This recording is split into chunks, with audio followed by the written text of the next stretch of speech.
Moments after John Waluke has been declared the Member of Parliament-elect for Sirisia. So just a bit of context here, he and his business partner, Grace Wahungu, were convicted in June 2020 for fraud involving 313 million in shoddy maize dealings at the National Cereals and Produce Board. Of course, Wahungu was sentenced to 69 years in jail with an option of 1 billion shillings fine, and 100 to 67 years was Waluke himself, with an option of 1 billion shillings fine. They have appealed. It is still active, right, but the people have decided.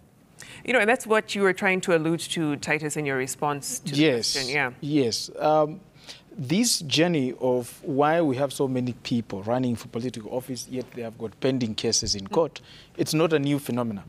The story started way back in 2013 when people filed a petition against Uhuru and Ruto, claiming that since they face a case at the criminal court of international nature, they are not eligible to run for these positions. Now the issue went before the High Court, and the High Court determined. And the High Court had to interpret the law. Now, the law that gives life to this kind of cases or scenarios is the Constitution. Our Constitution has what we call an unqualified presumption of innocence, such that now the cases that come before courts, you cannot deem someone to have committed this offense or to have been barred from running for these offices until they have exhausted all mechanisms that are found within the judicial system. Now, a High Court is just one of the small courts in this country. We have the Court of Appeal, we have the Supreme Court. So the reason why the likes of Waluke and so many others that have got cases in court still running for political offices is very simple.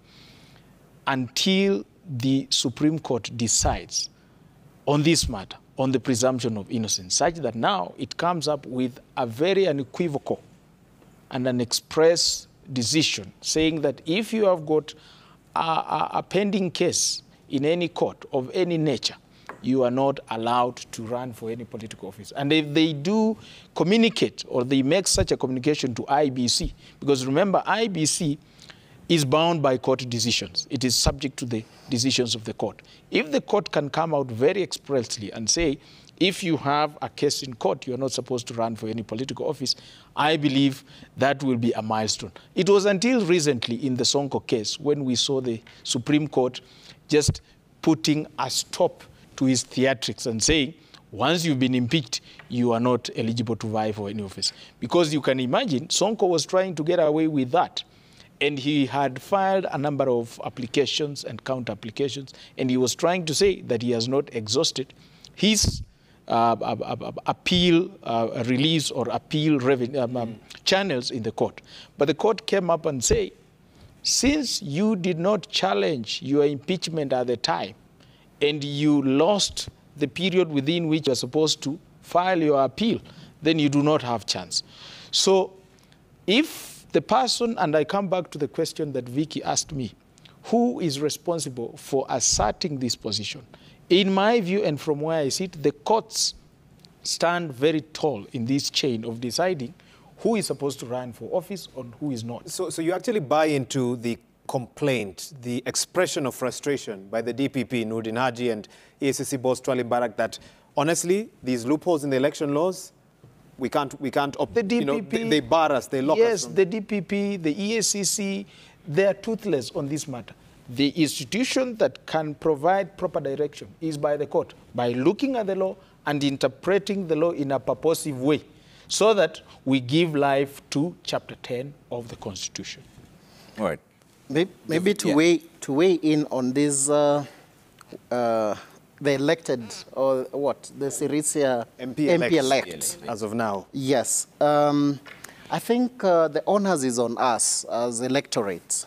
We need to exercise high level of moral or morality when we choose who want to represent us. It pains me when someone who has so many cases and a lot of it hanging around himself, that the electorate still deem him fit to represent them. But again, it's a big indictment to quote-unquote, the government. I think when Walukwe crossed camp from UDA to join Jubilee, the case seemed to have died. No one was mentioning it. He campaigned freely, and I believe they felt Jubilee had inherited more numbers on their side.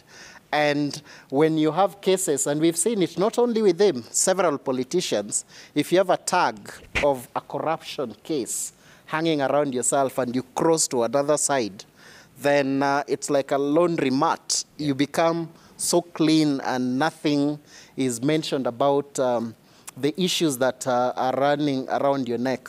I believe, like Titus mentioned, our courts need to assert their authority and put a time frame when such like cases can be listened and determined. I believe the convict paid that 1 billion fine, and she went, after the fine, she's not having any active appeal. But for Walukwe, he's still servicing his, he's not exhausted his appeal. Yeah. But I believe the people for Sirisia, I may not indict them that much because I'm not a voter as well there, but that speaks a lot. Yeah. If someone were to profile or just dig deep and find who is this person who is going to make laws for us, can he really make just laws? Yeah. I believe the answer would be a definite no. But what are the fundamental considerations as voters? And maybe that is also an area of research, because Kipto was saying that politics is local, but should we find out from the voters what do they think when they're going to the ballot? What are they considering? Key considerations. Yeah. If you look at what most people really consider, people do tend, they're voting their own. And I believe that's why the likes of Walukwe and his cause would always win, because people perceive them. There are people who do not really look at it as if a crime is committed. They believe it's a witch hunt that is being targeted and is their own. And consider, Trevor, that most of the politicians, they don't win fair and square. They buy this post. So if maybe he had bribed, maybe an allegation, if he bribed his way to be popular by mobilizing or paying mobilization fee to ensure that his folks come out to vote for him in their numbers, then the onus is on the person who casted his or her vote for him. But I believe as a nation also we need to have a lot of, when we were drafted, when the Constitution was drafted, I was part of the people who participated in Chapter 10 on the values, the Kenya value system. And I remember during that time, the contributions were like, what do we want as a country in terms of our values? So we need to look at those key values as a nation. What do we value? Even if you're looking at someone to represent us at whatever level, not only on the legislation, but I believe for the legislation, it's more critical because that's where laws that would either curtail us to develop as a country or propel us to develop as a country are made. And considering with over 59 years of independence, of flag and anthem rule, if you're still having some people of questionable characters being elected, then you want to question around the people who are coming from that vicinity. Why would you still look for? Are there no better options? All right.